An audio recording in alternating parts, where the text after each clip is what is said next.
अरे मॉम! काय ग? काय झालं? काय चाललंय सगळं? चोर घरात आणून ठेवल्यानंतर काय होणार आहे मॉम? काय? घरात चोर?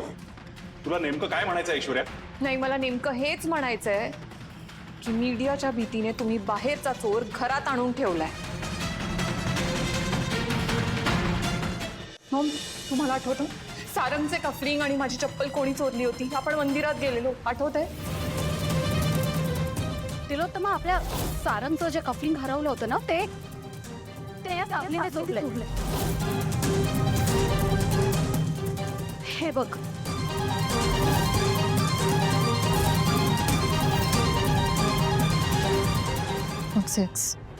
ऐश्वर्या नक्की काय झालंय?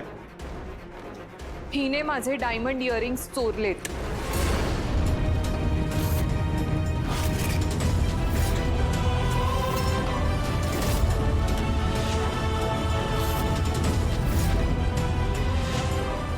ही चोरी नाही केली.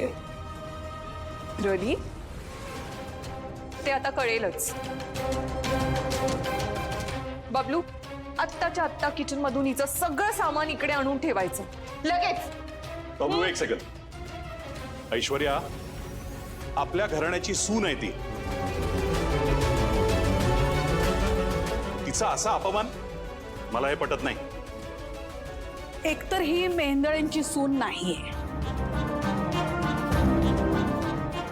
ही तुम्ही बाहेरून आणलेली एक सामान्य मुलगी आहे.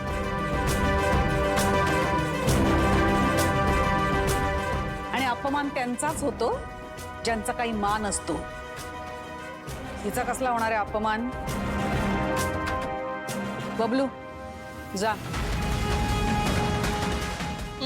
Maugham, how can you? Bablu, Aishwarya, या सगळ्याची गरज आहे का? आहे, गरज आहे. तुझ्या बाबांच्या डोळ्यावर ना चांगुलपणाचा पडदा आहे, तो दूर झालाच पाहिजे. त्यांना वाटतं ही मुलगी खूप चांगली आहे, पण त्यांना सुद्धा कळू दे ना, ही मुलगी आपल्या घरची श्रीमंती बघून इथे आली.